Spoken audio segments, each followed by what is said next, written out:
ভারতের সংসদে এবার শেখ হাসিনাকে বাংলাদেশে প্রত্যাবর্তনের বিষয়ে একজন বক্তা বক্তব্য রাখেন। সরাসরি চলুন দেখে আসি। আমাদের পার্শ্ববর্তী বাংলাদেশের প্রধানমন্ত্রী শেখ হাসিনাকে জোরপূর্বক ক্ষমতা থেকে সরানো হয়েছে, তিনি নিজে থেকে পদত্যাগ করেননি। অতএব আমাদের প্রধানমন্ত্রী নরেন্দ্র মোদীকে অনুরোধ করব অতি দ্রুত তাকে তার দেশে পূর্ণ মর্যাদায় ক্ষমতায় বসানোর জন্য। ডাকসু নির্বাচনের প্রচারণা, আচরণবিধি লঙ্ঘন ও পাল্টাপাল্টি অভিযোগ ছাপিয়ে আলোচনার বড় বিষয় হয়ে ভোটের দিন সেনা মোতায়েনের বিষয়টি। শাহবাগ থেকে বেলা 1:30টার দিকে যমুনার উদ্দেশ্যে রওনা করেন দেশের 4 প্রকৌশল বিশ্ববিদ্যালয়ের শিক্ষার্থীরা। ইন্টারকন্টিনেন্টাল পেরিয়ে যমুনার কাছাকাছি আসতেই বাধা দেয় পুলিশ। এক পর্যায়ে জলকামান ও টিয়ার গ্যাস ছুড়ে পুলিশ শুরু হয় ধাওয়া পাল্টা ধাওয়া। এর আগে সকাল থেকে শাহবাগ মোড়ে অবস্থান নেয় শিক্ষার্থীরা। বেশ কিছু দাবি নিয়ে পূর্ব ঘোষণা অনুযায়ী বুয়েট, রুয়েট, চুয়েট ও কুয়েটের শিক্ষার্থীরা জড়ো হন শাহবাগ মোড়ে। সকাল 11টার দিকে মিছিল নিয়ে বুয়েট থেকে আসেন তারা। সেই মিছিলে যুক্ত হয় রুয়েট ও চুয়েটের শিক্ষার্থীরাও।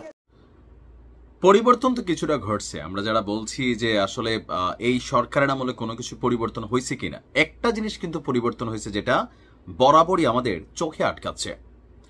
আগের সরকারগুলো যে যখন ক্ষমতায় ছিলেন, কোথাও না কোথাও সর্বশেষ আওয়ামী লীগ সরকারের আমলে কোনো বক্তব্য যদি ভুল হইতো সেটার মধ্যে কঠিনভাবে থাকতো, অথবা ধরেন একটা বক্তব্য দিলেন, পাবলিক প্রতিক্রিয়া হচ্ছে, তারা কিন্তু ওই জায়গাতে স্টে করতো। বাট এই সরকারের মধ্যে আমরা দেখছি খোদ সরকারের প্রধান উপদেষ্টা ডক্টর মোহাম্মদ ইউনূসও মাঝে মাঝে ফেসবুকে পোস্ট করেন, যে পোস্টটাতে জনরোষানল হয় বা জনগণ রিয়েক্ট করে, সরকার তখন ভয় পায়।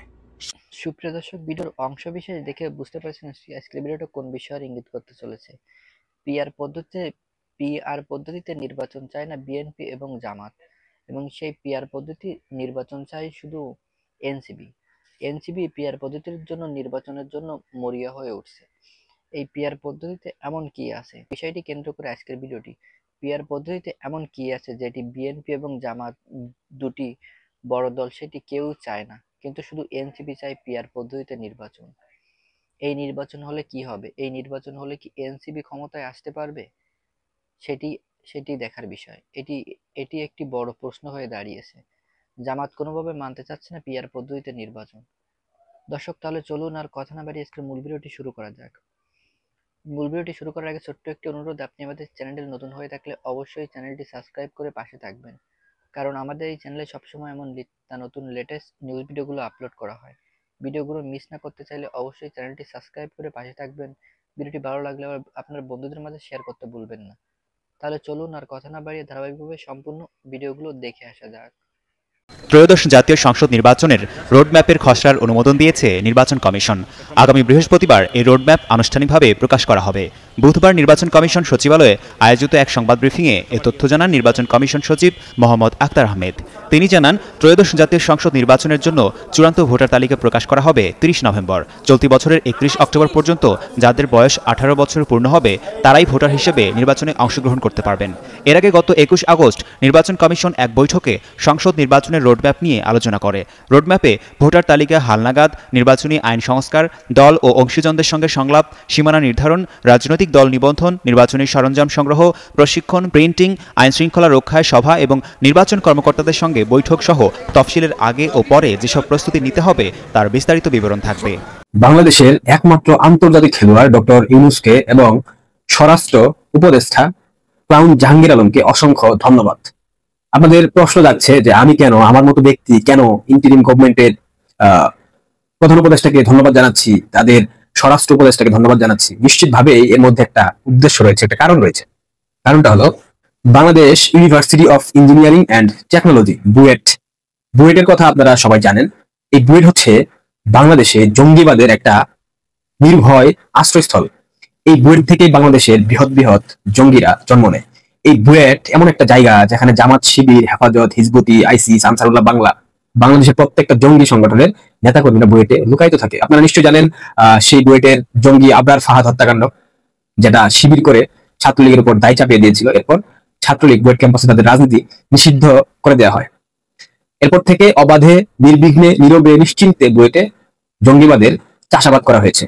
আপনাদের মনে আছে যে ভারতবর্ষের পতাকা বুয়েট ক্যাম্পাসের গেটে পায়ের নিচে ফেলে সেটার উপর দিয়ে হেঁটে হেঁটে বুয়েটের শিক্ষার্থীরা যাচ্ছিল। শেখ হাসিনা সরকারকে বিতর্কিত করার জন্য বুয়েটের একাধিক শিক্ষার্থী বিভিন্ন ধরনের প্রপাগান্ডা ছড়িয়েছে। আইটি স্পেশালিস্ট যারা ছিল তারা এই সোশ্যাল মিডিয়া প্ল্যাটফর্মে বিভিন্ন ধরনের গুজব, প্রপাগান্ডা, বিভিন্ন মিমস বানিয়ে সরকার পতনের সময় ভূমিকা রেখেছে। আজকে যাদের জন্য এই বুয়েটের শিক্ষার্থীরা রাস্তায় নেমে এসেছিল, যাদের জন্য বুয়েটের শিক্ষার্থীরা তাদের রক্ত ঝরিয়েছে, তাদেরকেই বেধড়ক পিটিয়েছে ডক্টর ইউনূসের অন্তর্বর্তীকালীন সরকারের পুলিশ প্রশাসন। এই জন্যই আমি মূলত ইউনূস এবং তার স্বরাষ্ট্র উপদেষ্টা জাহাঙ্গীরকে ধন্যবাদ দিলাম। অনলাইনে খুবই অ্যাক্টিভ আওয়ামী লীগ সভানেত্রী, তিনি সরকারের সমালোচনা, ইউনূসের সমালোচনা করেই যাচ্ছেন, কিন্তু হঠাৎ করে তিনি নির্বাচন নিয়ে কথা বললেন। তো নির্বাচন নিয়ে কি বললেন তিনি বলছেন যে তারা চান তত্ত্বাবধায়ক সরকারের অধীনে নির্বাচন হোক, ডক্টর ইউনূসের অধীনে নির্বাচন তারা চান না। এবং তিনি এটাও বলছেন যে তিনি এখনো প্রধানমন্ত্রী, কিন্তু তারপরেও তত্ত্বাবধায়ক অধীনে নির্বাচন হোক, মানে তারা চাচ্ছেন। মানে হাসিনার কথা দুইটা দিক, এক হলো তিনি প্রধানমন্ত্রী হলেও প্রধানমন্ত্রীর পদের দাবি তিনি ছাড়তে প্রস্তুত আছেন, দ্বিতীয়ত হলো যে তিনি নির্বাচন অবশ্যই চান, বাট অন কন্ডিশন তত্ত্বাবধায়ক সরকার হতে হবে, ইউনূস থাকতে পারবেন না। এখন আওয়ামী লীগ হচ্ছে নির্বাচনমুখী দল। আওয়ামী লীগের সবচেয়ে বড় শক্তির জায়গা হচ্ছে তার বিশাল ভোট ব্যাংক, প্রায় 40% ভোট হচ্ছে তার একাই। এখন আওয়ামী লীগের নামে যতই অভিযোগ আপনি রাখেন না কেন, আওয়ামী লীগকে সরকার যতই শাস্তি দেখ না কেন, লোকজন জেলে ভরে রাখুক না কেন, সুষ্ঠু নির্বাচন হলে আওয়ামী লীগকে আটকানো মানে খুবই কঠিন। এখন শেখ হাসিনা হঠাৎ নির্বাচনের কথা বলায় বোঝা যাচ্ছে যে আওয়ামী লীগের তলে তলে একটা নির্বাচনের প্রস্তুতি আছে। যদিও আওয়ামী লীগকে নিষিদ্ধ করা হয়েছে ইতিমধ্যে, তার নিবন্ধন স্থগিত করা হয়েছে, কিন্তু এখানে সরকারের সিদ্ধান্তের উপর নির্ভর করে আওয়ামী লীগের অবস্থান। বিশেষ করে তিনটা বিষয়, একটা হচ্ছে আওয়ামী লীগকে নির্বাচন করতে দিলে একটা অবস্থা, রিফাইন্ড আওয়ামী লীগ তৈরি করলে আরেকটা অবস্থা, স্বতন্ত্র ইলেকশন করলে আরেকটা অবস্থা। তবে যে অবস্থায় আওয়ামী লীগকে রাখেন না কেন, যে পদ্ধতিতে পিআর বলেন, পুরাতন পদ্ধতি বলেন, যে পদ্ধতিতেই নির্বাচন আওয়ামী লীগ করুক না কেন, আওয়ামী লীগে আটকানো খুবই কঠিন। এবং সেই জন্য আমি মনে করি আওয়ামী লীগের নির্বাচনের প্রস্তুতি থাকা উচিত। এখন বড়জোর আওয়ামী লীগ যদিও অনেক প্রবলেমের মধ্যে আছে, তো যতই প্রবলেমে থাকুক বড়জোর এক নির্বাচন ডিসেম্বরে নাকি জুনে, এ নিয়ে দোলাচল থাকলেও লন্ডন বৈঠকে অনেকটা অবসান হয়েছে সেই বিতর্কের। এখন শুরু হয়েছে নতুন বিতর্ক, নির্বাচন হবে প্রচলিত নাকি পিআর পদ্ধতিতে। এ নিয়ে প্রধান রাজনৈতিক দলগুলোর মধ্যে বিভেদ দেখা দিয়েছে। সাধারণ ভোটারদের অনেকেরই প্রশ্ন, এই পিআর পদ্ধতিটা আসলে কি? এই পদ্ধতিতে নির্বাচন হলে কার লাভ কার ক্ষতি? চলতি বছরের 28 জুন রাজধানীর সোহরাওয়ার্দী উদ্যানে ইসলামী আন্দোলনের মহাসমাবেশে যোগ দিয়ে জামাত ইসলামী, জাতীয় নাগরিক পার্টি, গণ অধিকার পরিষদ ছাড়াও তুলনামূলক ছোট দলগুলোর নেতারা পিআর পদ্ধতিতে নির্বাচনের জোরালো দাবি জানান। তথ্য বলছে, পিআর পদ্ধতিতে নির্বাচনের ধারণা বাংলাদেশের প্রথম হলেও বর্তমান বিশ্বের 170টি গণতান্ত্রিক দেশের মধ্যে 91টি দেশ এই ব্যবস্থা নির্বাচনের আয়োজন করে থাকে। পিআর বা আনুপাতিক নির্বাচনের ব্যবস্থা হলো এমন একটি পদ্ধতি যেখানে ভোটারদের রায় প্রতিফলিত হবে রাজনৈতিক দলগুলোর ভোট প্রাপ্তির হার অনুযায়ী। অর্থাৎ কোনো দল যদি 10% ভোট পায় তাহলে সংসদে তাদের আসন হবে 10% হারে। আরও পরিষ্কার করে বললে, সারা দেশে কোনো আসন না জিতেও মোট ভোটের 10% পেলে সংসদে 300 আসনের মধ্যে সেই দল বাগিয়ে নেবে 30টি আসন। ফলে তুলনামূলক ছোট দলগুলোর টার্গেট এটাই। তাদের একটা আসনে জয়ের নিশ্চয়তা না থাকলেও সারা দেশ মিলে 1% ভোট পেলেও তারা 3টে আসন পেয়ে যাবে। আর বড় দল, বিশেষ করে বিএনপি চায় কেউ সংসদে যেতে চাইলে প্রতিদ্বন্দ্বিতা করে জিতে আসতে হবে। বাংলাদেশে প্রচলিত নির্বাচন ব্যবস্থায় তুলনামূলক ছোট দলগুলো বড় দলগুলোর সঙ্গে জোটবদ্ধ হয়ে নির্বাচন না করলে সংসদে প্রতিনিধিত্ব করা অসম্ভব হয়ে পড়ে। কিন্তু পিআর পদ্ধতিতে ভোট হলে ছোট দলগুলোকে আর বড় দলগুলোর দিকে তাকিয়ে থাকতে হবে না। এককভাবে নির্বাচনে অংশ নিয়েও 100% ভোট পেলেও সংসদে আসন পাবে।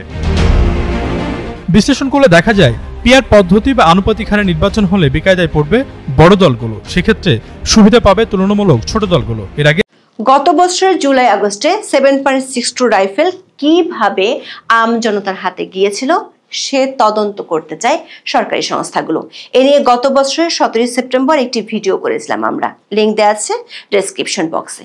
সম্প্রতি উপদেষ্টা অবসরপ্রাপ্ত brigadier general M Sakhawat Hossain দ্বিতীয়বারের মতো একই প্রশ্ন তুলেছেন। বলেছেন এখনো এর তদন্ত হয়নি, তদন্ত না করে সরকার অবৈধ অস্ত্র উদ্ধারের জন্য পুরস্কার ঘোষণা করেছে। থানা ও এসএসএফ থেকে লুট হওয়া অস্ত্রগুলো দিয়ে সন্ত্রাসীরা পুলিশের উপর একের পর এক হামলা চালাচ্ছে। ফলে নিরাপত্তার দায়িত্ব দিবে যে পুলিশ, তারাই হয়ে পড়ছে নিরুপায়। প্রশ্ন উঠেছে, সরকার কি আদৌ বেহাত হওয়া অস্ত্রগুলো উদ্ধার করতে চায়, জঙ্গিদের ধরতে চায়? কারণ থানা থেকে লুট হওয়া অস্ত্র উদ্ধার করতে হলে তো থানা লুটের মামলাগুলো নিয়ে পুলিশকে তদন্তের অনুমতি দিতে হবে। সরকার তো পুলিশের উপর হামলা আর পুলিশ হত্যাকাণ্ডে দায় মুক্তি দিয়ে রেখেছে। একদিকে কাগজে কলমে বলছে অপরাধের জন্য মামলাই করা যাবে না, অন্যদিকে বলছে অপরাধীর খবর দিলে পুরস্কার দেওয়া